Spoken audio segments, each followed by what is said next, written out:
This is great. Kristen Asp, our senior planner who is in charge of writing the code, did Best this matrix I've seen. amazing, and she has actually prepared the entire presentation today.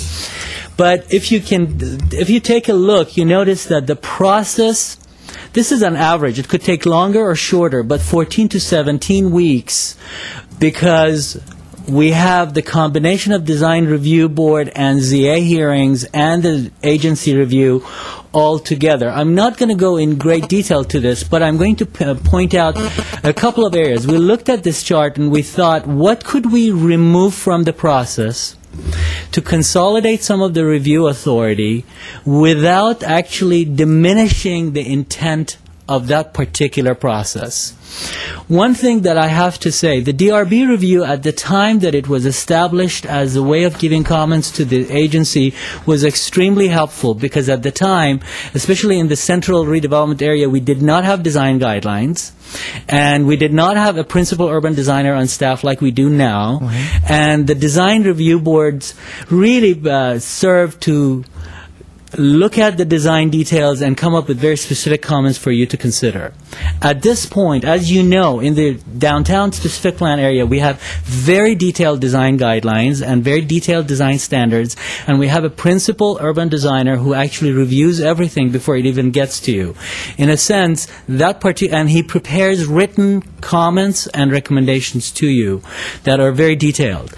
We think that particular function is being served very well using the downtown specific plan itself and the principal urban designer himself to give you his comments. Now, he is also updating all of our design guidelines for all of the other areas, and he is doing personal design review of all of the projects in the redevelopment area of San Fernando Road.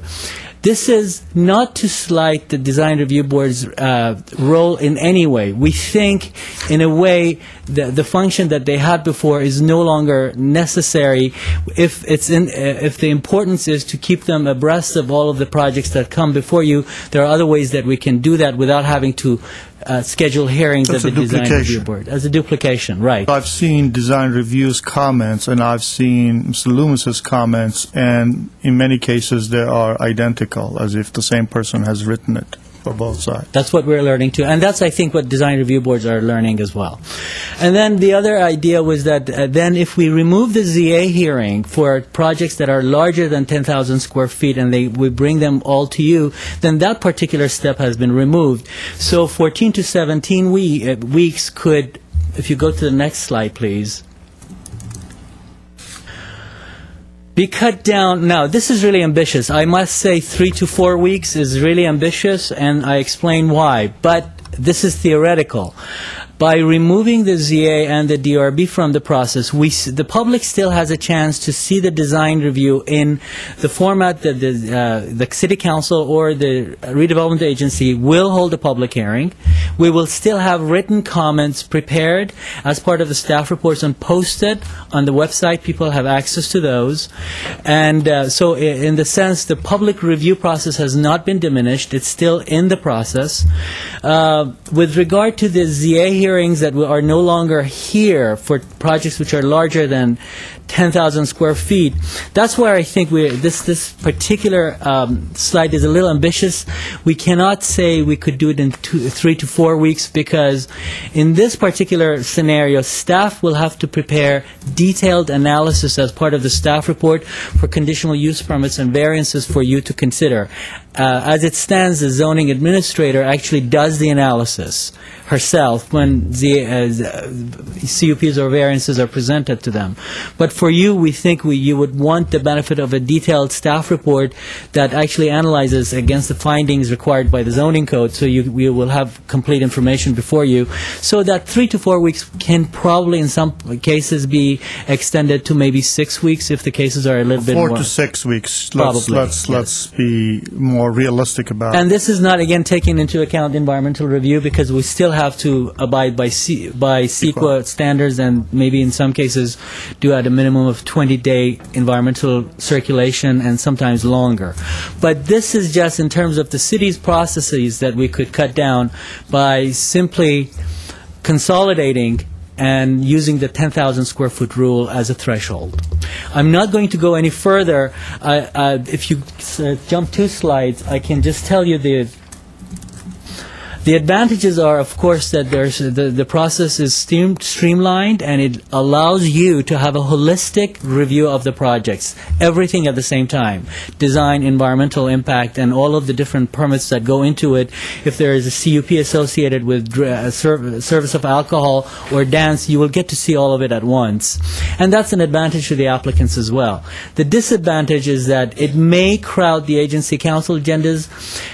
With the 10,000 square foot threshold, we don't think it's going to be as big a problem as we first thought, because we think the smaller things will still go to the zoning administrator.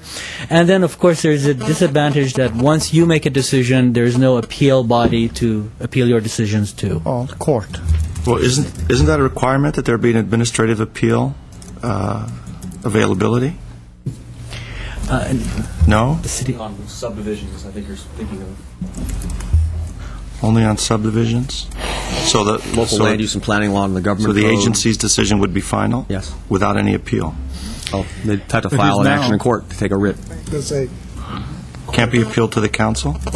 Well, it's up to you. If you wanted to go from the agency to the council, it seems a little bit odd since the same members sit Same on body. agency and But the we are council. separate bodies, though. You're separate bodies, but it's going And to be very sometimes difficult. documents are found in between one hearing and the next, so if there's extra time needed, we don't want to cut the I want to have a applicants off. provision for reconsideration. I would assert or argue against having an appeal go from the redevelopment agency to the city council, where the same individuals essentially had heard all the evidence Right. and made the decision. And essentially all you're doing is arguably exalting one agency over another when the body and the members are the same and the evidence would be the same. However, someone could possibly seek reconsideration. That might be an By the alternative. way, you're making the argument that several people in the community make, that there should be different bodies between the I'm council. not trying to make an argument for or against either one. I'm just pointing out that if you're looking at an appellate, trying to look for an appellate avenue, probably going from the redevelopment agency to the council is not the way you want to go. And a reconsideration would have to be made by, motion made by someone in the prevailing side? Actually, no. You could, as we've done for Environmental Planning Board for some time, the applicant or someone aggrieved could file a motion for reconsideration, and you could set the standards for that. You could note that there would be a certain threshold of either evidence that was not reasonably available or newly acquired evidence that could not have reasonably been brought forward at the time. I think we need to incorporate you some can sort of incorporate something like that, process if you where, should there be newfound evidence or additional items not readily available at the time of the agency hearing, that there be some process for reconsideration by the agency, I guess, if that's going to keep it cleaner. And I think there needs to be a timeline.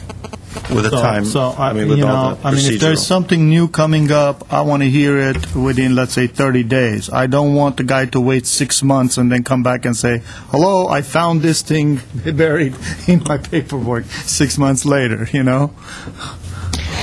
So this really concludes our slide presentation. There is more detail if you'd like us to get into, but if this particular direction is something that you favor, what we could do, we could schedule, we could complete this and include a provision for reconsideration with some timelines, et cetera, as you just directed at us. I mean, I'm thinking of a scenario where, I think we dealt with it 2 weeks ago, although it wasn't in the redevelopment agency, there was that issue of a unit, a quote-unquote allegedly illegal unit, and had the council taken action, and this guy said, no, we're out there, there may be a historical document that shows we had grandfathered this many units, and should, after a final decision by the agency occur, here it is, here's the, dust off the old plan for whatever this gentleman was alleging, to come before us and allow a reconsideration with additional evidence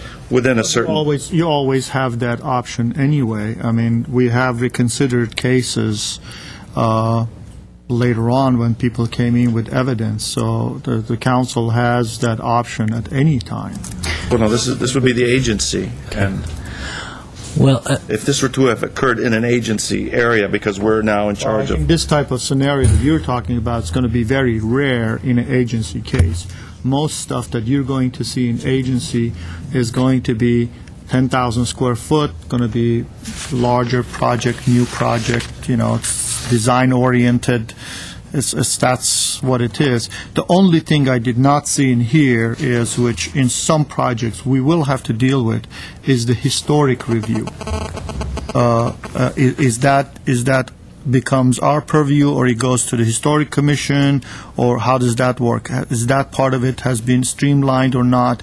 Also, I watched the Historic Preservation Commission meeting over the weekend, and they were talking about the demolition permit that we have already just recently adopted, a 7-day decision made by you. They're talking about, well, we would like to do this, and it's my worry is we're doing this, and partly, we try. I think this is a very good solution to what we just talked about earlier, is making it more appealing to people.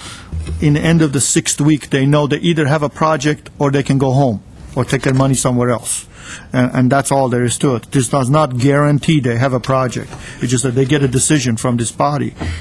I just want to make sure that we don't throw in a bunch of other stuff later on and to expand it back to what it was before. And has those, I can see that being one of them. For example, the Alexander. Yes. Okay? That had a historic issue. Right. Dealing with it. Okay. In this process, in your abbreviated process, right, how would have that section been dealt with? Well, that's a good example, because in that case, the Alexander was the issue of historic preservation was a CEQA issue, was an environmental issue. In that sense, that will not change. The historic issues will still need to be addressed as part of the environmental process, and the role of the Historic Preservation Commission will still be very similar. So every time there is a potential for historic issues, we'll have to address that, and we'll have to consider all of the evidence for or against considering something of historically significant, and then based on that present whatever CEQA document we need to present to you. And then if necessary, we may have to include the HPC along the way, because that is a state-required process that we don't have control And that's over. my point. When you have that chart earlier, yes, showing 3 to 4 week or 4 to 6 week, we're talking between stage 1 and stage 2, you still have to do an EIR on a project like Alexander or the Hamidis project, which is 2 stories, and those EIRs don't get done in 3 weeks. That's right. Okay? That's correct. So the environmental review that's required by CEQA is not, we are not addressing that. To the extent that our processes are considered cumbersome, we think we can address them this way. However, the environmental review, if a project is not exempt, out of our control. That's out of our control. We have to follow CEQA. So we're basically dealing with the part that we have control over. That's absolutely correct. The other thing that you may want to, and Mr. Mayor, I'd like to think out loud a little bit. I Not think too long, though. Well, the other Stay thing I moving. think part of the problem is that in recent flurry of activities with some of the housing projects, we have ended up having one consultant do all of these EIRs. Hence, the consultant has more on their table that they can chew, so everything is dragging out. So we may want to have some type of policy to somehow say, maybe we should divvy up some of these projects to different consultants, so one consultant doesn't end up having 9 projects and just can't get them done. I understand that the applicant picks it, but we could let them know that, listen, the applicant, do you know that this consultant has 7 other projects? The environmental. Can we do that? You have the procedures for environmental review under the agency guidelines, and if the agency would like, the city's guidelines are different than the agency guidelines, but the agency guidelines, if you'd like to change the procedures, that's something that the Director of Development Services could put on the agenda for you to consider, and we can bring you a report of how it's done now and if you'd like to change it. And I want to know from Mr. Lanzafane, what latitude do we have in changing that, and how we can change that so we could help that timeline? Because after this concept, I see the biggest block of time is going to be the EIR, which is going to take sometimes We 6 months. We can look through and see where we shave time. As Mr. Hagani said, we're bound by CEQA on some of this timing. An alternate view of one consultant doing several of the projects, they are looking at the research and background research once, so they may actually pick up time by doing a variety. We are always talking to our developers, telling them who's got what, who is doing what. You might want to try this. We give them a number of different consultants. They're able to choose their own. Is there, when generally EIRs are circulated, the draft is done, it goes through our staff. How long do we take to, put our 2 cents in from every single department that it goes to? Is there an opportunity to shave some time out of that? There is, if what we'll do is it's maybe a 30-day turnaround on a screen check, and depending on the complexity of the EIR or the length of the EIR, that time may be much less. If somebody can look at it. We work with many of the same staff people in different departments, so they start to see the same things, especially on these 4 housing projects. So a lot of that review gets cut down as it is. Some of it is the developer and consultant trying to work through some of the issues that they have on their end, and changes in market and what have you. So we are trying to streamline that as much as possible and make it closer to this. This is, though you're correct, this is the easier part for us to shave time, because we control more of it. Okay, I have a card from a member of the public. Let's ask Mr. Allen to come forward. Are you on this item, Mr. Allen? I didn't think so. What's the item? Study session. That's all it says. Oh. Is that for the council meeting? No, that was from this morning. Oh, okay. It's previous Sorry, comment. we didn't burn it like we usually do the other card. Okay, then if there's, sorry about that. Now, I'd really like to get this series of meetings moving along, so. Oh, I like this. I don't know what we need to do at this point. What exactly are we giving direction? Give direction to staff to prepare the necessary legislation to take it through, I believe, the Planning Commission. Correct. And then ultimately before the City Council. Any comments? Yeah, I think it's a very good idea, and let's put it together. This is basically what Mr. Draymond was talking about. Let's speed the process up so people know exactly what they can do and when they can do it and how soon they can get it done. So, all for it. Mr. Weaver? And there will be 2 more public hearings, planning and council. Right. So we can always tinker. So we will be able to tinker with it. Yeah.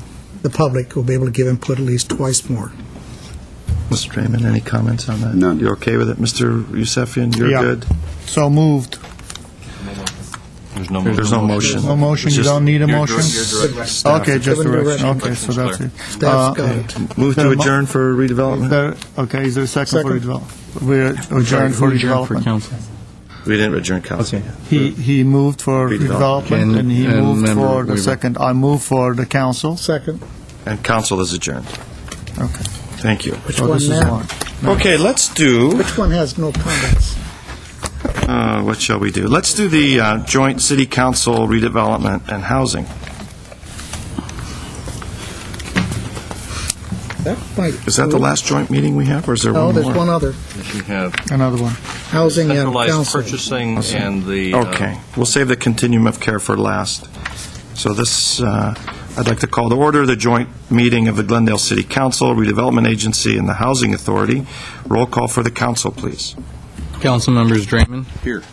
Quintero. Here. Weaver. Here. Yusefian. Here. Mayor Najarian. Here.